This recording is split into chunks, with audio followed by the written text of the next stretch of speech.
you're tuning into something different, something deeper. Welcome to a space where the unseen becomes seen, where the patterns beneath reality are decoded. This isn't just a podcast, it's a journey into the mechanics of belief, perception, and the multidimensional truths shaping our world. If you've ever felt like an outsider looking in, questioning the systems you're told to follow, you're in the right place. This is The Outcast, the Pattern Podcast. Let's dive in. You ever get that feeling? That sense of deja vu? Maybe not just personally, but looking at bigger events in the world. Yeah, like things are repeating. Exactly. It makes you wonder, are things really random? Or are there maybe unseen currents shaping the patterns we see? So today, we're going to take a good look at some ideas around this. We're doing a deep dive into a text one of you shared called Neo Shaman and the Sledgehammer. And our aim here, just to be clear, to explore the frameworks it presents. See what insights we can maybe glean about how we perceive reality. It's a way to grapple with some pretty complex, maybe unusual concepts without feeling totally overwhelmed. A bit of a shortcut, maybe? Yeah, a shortcut. So what's the core idea here? What jumps out first from this source? Well, what's immediately striking is its main proposition, that those recurring events we notice, they aren't just chance, not random at all, according to this. Okay, so what then? It suggests there are these deeper metaphysical mechanisms at work, and they're actively maintaining what it calls programmed belief systems. Programmed belief systems. Embedded where? Deeply integrated, it says, into the very architecture of consciousness. Wow, okay. The architecture of consciousness. Let's try to unpack that a bit. The book uses some strong visuals, doesn't it? Like ancient sites. It does. It talks about places like Stonehenge and, the Egyptian pyramids. It presents them as becoming these central points. Central points for what? Like anchors? Yeah, almost like spiritual anchors influencing belief systems across huge stretches of time. The underlying idea seems to be about our human tendency, our fascination, really, with external objects and symbols. So these ancient sites weren't just random choices. According to the source, no. They became focal points. They gathered layers of meaning, layers of energy that really shaped how people understood their world, their place in it. Like how symbols still affect us today. Exactly. The source sees these ancient structures like that, but maybe on a grander scale. Intentionally or not, they influenced belief patterns over centuries.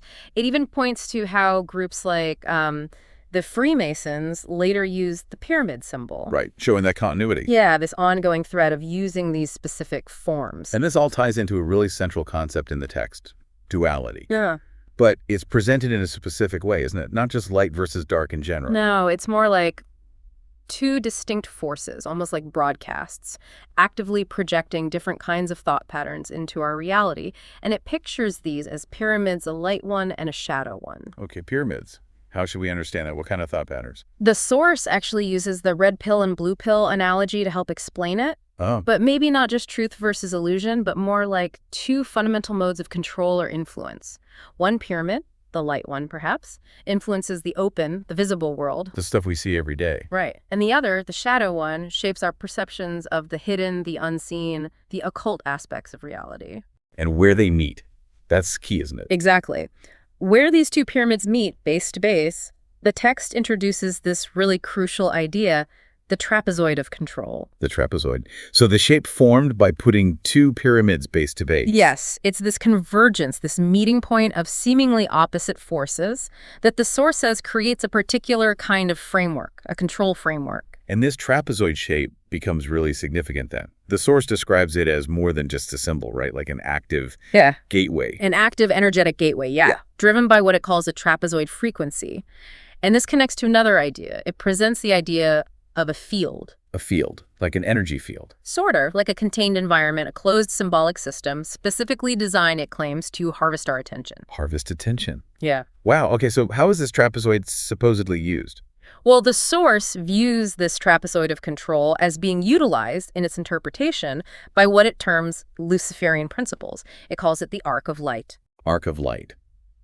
Now, we need to be careful with terms like Luciferian here, right?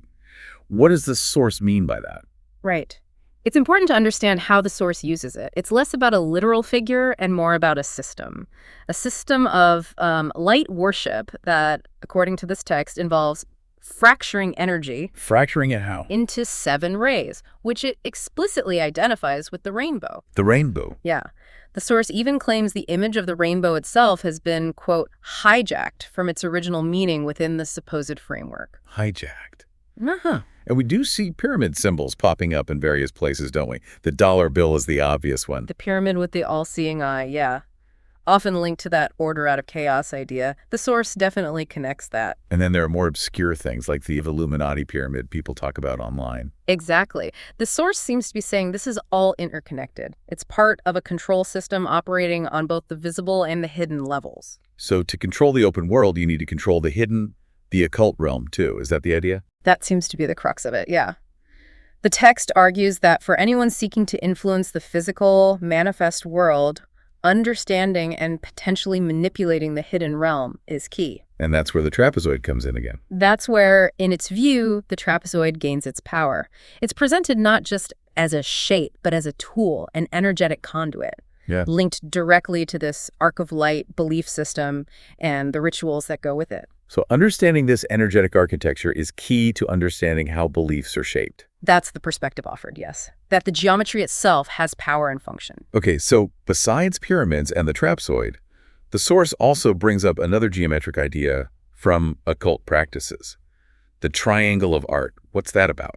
Right, the triangle of art. It describes this as another kind of gateway, another geometric symbol used in, well, ritual magic. To do what? To interface with or maybe control certain forces or spirits. It functions as a gateway, essentially. Another gateway. So geometry is really central here. Very central. And what's really interesting is the sources claim that these geometric forms aren't just, random designs people came up with. Yeah.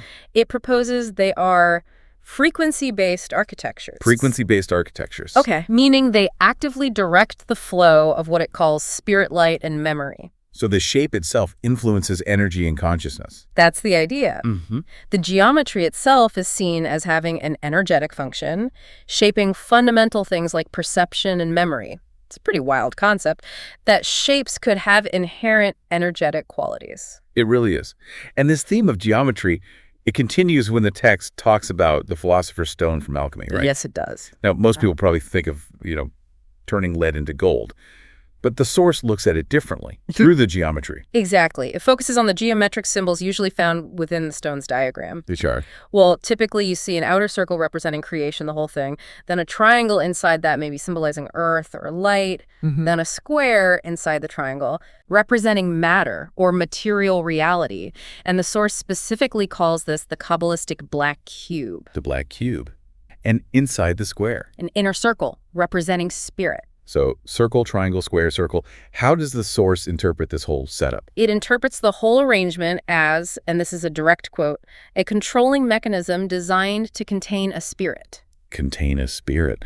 Wow. So it's issuing a kind of warning about symbols. Yeah, it raises a caution about worshiping symbols, suggesting they can be more than just abstract ideas. They can act as containers or focal points for energy, potentially trapping something. And then there's this bit about a mirror image revealing a diamond. How does that work? Yeah, this is quite specific. The text suggests if you take that philosopher's stone diagram, the circle, triangle, square, circle, and you sort of mirror its geometric relationships, a diamond shape emerges in the center. A diamond from mirroring the geometry. Right. And the text immediately connects this diamond shape back to the trapezoid. Ah, so reinforcing that core idea. Exactly.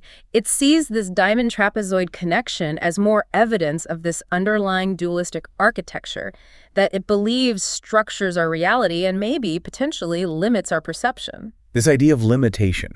Yeah. It then extends to how the source views the Akashic records, which is quite different from the usual understanding. Very different. Yeah. Instead of seeing them as this vast external library in the ether containing all knowledge. The universal hard drive, kinda. Right. Instead of that, the source proposes the Akashic records are actually internalized fragments stored within frequency fields. Internalized. So inside us, not out there. Exactly. Not something you access out there, but something potentially within your own energetic makeup, fragmented and stored within these fields. So if you try to access these records using, say, certain magical systems, what happens then, according to this text? Well, the source suggests you might not be tapping into objective truth at all. You might actually be interacting with distorted versions of your own essence. Distorted versions. Yeah, trapped within what it calls the Akashic trap. And it locates this trap within that larger trapezoid structure, but also within our individual spirit. Wow. And it even says true memory isn't stored externally anyway. Right. It claims true memory isn't stored out there. That's a pretty radical departure from many spiritual ideas. It definitely is. Yeah. It implies that relying on external systems or intermediaries to access our history or potential could actually lead us further away from ourselves. That seems to be the implication, yes. A call for more internal focus, maybe. Which then leads into what the source calls the weaponization of light and symbols. It talks about Luciferian light, again, using its specific definition and an industry of distortion around light. Yeah. What's the core idea there? The source proposes that what it calls spirit light, which it defines as energy coming from disincarnate entities or energies, is used. Used by whom and how? By magicians, according to the text, and maybe even technocrats, to charge things, to imbue objects like talismans, amulets, but also maybe even everyday symbols with a specific energetic charge. Okay, charging symbols to what end? To create feedback loops, it argues. These charged objects or symbols can then subtly influence our thoughts, our feelings, potentially warping our own inner knowing, our intuition. And it gives examples, like the Key of Solomon. Yes, the Key of Solomon is mentioned as one example of a symbolic system that, according to the source, can be used or misused in this way to create these loops. And this idea of manipulating energy isn't just about small objects, is it? The text takes it further, to religious structures. It does. It suggests that major religious structures it names, the Kaaba in Mecca, the Vatican, even of the diagram of the Kabbalistic tree of life, mirror the trapezoid in their underlying design or function. Mirror the trapezoid and act as energy collectors. That's a pretty bold claim. It's a very bold claim. The source interprets their architecture and, crucially, the rituals performed there through this specific lens. Like walking around the Kaaba. Exactly. It describes at the Tawaf, walking around the Kaaba, as a magical drawing of a circle around the square, a symbolic spell. A spell. How does it supposedly work? Through, it claims, our collective consent, the ritualistic nature of the act itself, and the sheer power of repetition over centuries. It's suggesting these places, through design and ritual, act as huge focal points for energy collection. This raises some really profound questions, then, about our sense of self, our history, our memories. The source asks why we don't seem to remember past lives clearly, doesn't it? Yes, it poses that question directly, and also asks about that common feeling, that sort of deep yearning for the other half, or feeling incomplete. And what explanation does it offer for this feeling, this lack of memory? It puts forward a really provocative idea that maybe this sheared off part of us, this essential spark of our being, isn't lost exactly. Not lost. Where is it then? It might be stored, the source speculates, within that pyramid of control, maybe in the cornerstone of the trapezoid structure itself, acting almost like a containment vault for a part of our consciousness. A containment vault? That's intense. It even connects this to circumcision. It does controversially suggest that the ritual of circumcision could be seen as a symbolic, physical representation of this metaphysical severing or storing away of a part of the self. Wow. Okay. And connecting back to the Philosopher's Stone, it's not just about gold, but spirit manipulation. Right. The source suggests the stone's symbolism relates to manipulating spirit, possibly linking it to things like astrological grids, the idea of consciousness being somehow trapped or mapped within the zodiacal system. And maybe even involves specific magical practices. It hints at possibilities like Goetia or Solomonic magic, particularly given the Kabbalistic links it draws with the black cube symbol within the stone. It's painting this picture of a really complex, multi-layered system that, it argues, can be quite limiting if we're unaware of it. So the core message seems to be that without this kind of metaphysical awareness, as the source calls it, we remain, perhaps unconsciously, caught in these cycles, these repeating patterns, with our perceptions constantly shaping a reality we don't fully grasp or consciously direct. which leads to the big question. How do we reclaim that lost spark, our true purpose, our telos, as the source puts it? And it does offer a path, or at least suggestions. It stresses the need for deep self-reflection, really looking inward. And cultivating sovereignty. Yes, personal sovereignty. Actively working to clear out old beliefs, those limiting programs we might have internalized, and learning to tap into our own innate metaphysical clarity, our intuition. The idea being that by recognizing and reclaiming this lost spark, we can start to feel whole again. That seems to be the promise, yes. Integration, wholeness. And this brings us to that striking phrase the Source uses, the sledgehammer of truth. What does that represent? It's not literal, of course. It represents the awareness, the profound realization of these controlling constructs that the Source believes exist. So seeing the system is the sledgehammer. Seeing the system, understanding its mechanics, according to the text, is what gives you the power, the sledgehammer, to break free from the mental illusions it creates. It's about confrontation through awareness. And the text really pushes the reader, you, to question everything, doesn't it? Absolutely. To be willing to confront the uncomfortable possibility that much of what we think of as spiritual or metaphysical knowledge might have been, well, tampered with, weaponized even. It suggests our reality is maintained by these feedback loops. Yeah, loops of belief, projection, and energetic contracts. It describes it almost like a frequency war. A frequency war. Where the energy we invest our belief, our attention actively shapes the material world around us. That's a core principle here. But there's an empowering side to that too, right? Definitely. The flip side is agency. The idea that we have more control than we might realize by consciously choosing where we place our attention, our belief. Our light-emitting frequencies, as it calls them. Right. By withdrawing that energy from these external spells, these controlling narratives or symbols, the Source claims they can weaken, they can lose their power over us, even begin to collapse. So the ultimate takeaway message from the Source seems to be, well, it's a wake-up call, but maybe also quite liberating. I think so. Because despite all these complex, sometimes frankly overwhelming metaphysical ideas it presents. Yeah, it's a lot to take in. It is. But it ultimately argues that our fundamental free will, our sovereignty, remains intact. We aren't inherently trapped, it says. We are limited primarily by the beliefs we hold about our situation and our own power. So liberation starts with changing how we engage with the world. That's what it suggests. It starts with a shift in perception. Observing things without immediately slapping a label of good or bad or sacred on them.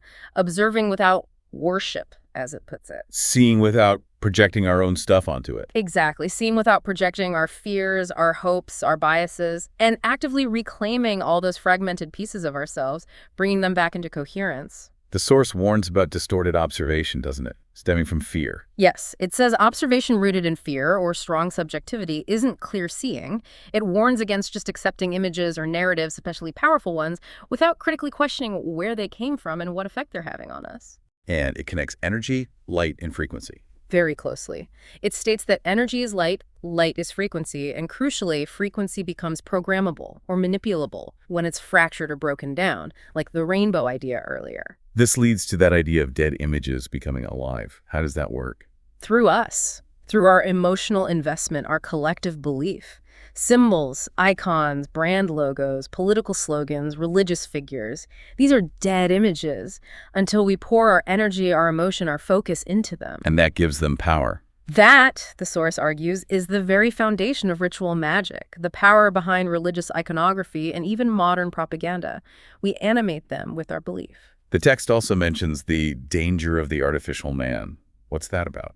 It describes that as a kind of self-perpetuating belief construct, like an archetype or an ideal that we increasingly project ourselves onto. And the danger is? The danger, according to the Source, is that as we project more and more onto this external artificial image, our own authentic self gets overshadowed, diminished. It calls it a kind of metaphysical erasure. Wow, driven by these loops of projection and consumption. Exactly. Creating these closed systems where we just feed energy into illusions. It's a warning about losing touch with our core, our true nature. And it talks about the heart's energy field, the torus field. Yes, it describes the heart having this torus field, an energetic field around us. But it suggests this field can be vulnerable to external influences if we lack that inner sovereignty, that centeredness. So developing hyperdimensional sight is important. What is that exactly? It seems to mean the ability to see beyond the surface, to perceive the energy behind the symbol, the intention behind the image, to see through illusions, essentially. Even illusions presented as sacred geometry or profound truths. Especially those, perhaps. To avoid being mesmerized, to maintain discernment. And it reinterprets as above, so below. Yes, instead of seeing it as two separate but corresponding realms, it suggests the original meaning was about a unified system of observation. The duality, it argues, is the result of interference, of this occult manipulation it describes. So the path back is through self-observation. Self-observation, yes, and self-love, which it calls a shielding frequency, and just generally being vigilant, guarding our house, our body, our energy field, our mind. Okay, so to kind of pull it all together, the Source lays out some key principles, doesn't it? Like little takeaway points. It does, yeah, like bullet points for navigating this view of reality. What are some of those? Well, there's image plus emotion, invocation, stressing how feelings activate symbols. Attention is an energetic contract, reminding us where our focus goes, energy flows. Metaphysics begins where literalism ends. Right, look deeper. Light can be diluted, spirit farmed, a warning about awareness. The trapezoid is the realm's lens, highlighting its supposed influence on perception. Every projection you accept becomes your echo. Yeah, be careful what you take on board. Fear-based consent fuels the system, pointing to the role of fear. You are the house, emphasizing personal responsibility and boundaries. Hyperfocus reveals. The power of attention again. And finally, love of self is frequency armor, underscoring that protective quality of self-acceptance and inner strength. It also summarizes some core themes, like why events repeat, the hidden mechanisms, spirit entry-exit, metaphysical thinking. Yeah, how consensus reality might hijack you, the rules of light exchange, the Pyrrhon trapezoid engine, the triangle of art as a talisman factory, distortion via light, all building on those principles. And finally, a blueprint for protection. Well, thank you for embarking on this pretty intense deep dive with us, exploring the often challenging but definitely thought-provoking ideas in Neo Shaman and the Sledgehammer. It's certainly a lot to chew on. It really is. Our goal was just to provide a clear, detailed, and hopefully coherent exploration of its main ideas, the recurring patterns, the hidden control mechanisms it proposes, the power of symbols, and that potential path towards individual sovereignty. We hope looking at these perspectives, even if you don't agree with all of them, might offer you some unexpected insights, maybe a new lens to view your own experiences or the wider world. Yeah, these are undeniably deep concepts. Maybe some parts resonated, others didn't. We really encourage you to just sit with it, reflect, and maybe even look at your own sources or experiences with some of these ideas in the back of your mind. And perhaps consider this as a final thought. In what subtle ways might the symbols you encounter every single day, logos, building designs, flags, even gestures, be quietly influencing your beliefs, your energy? And what tiny shift in your own awareness, just a small change in how you observe them, could start to alter that dynamic, allowing you to see them without automatically absorbing their intended message, maybe? To see with a more discerning and perhaps ultimately a more empowered perspective.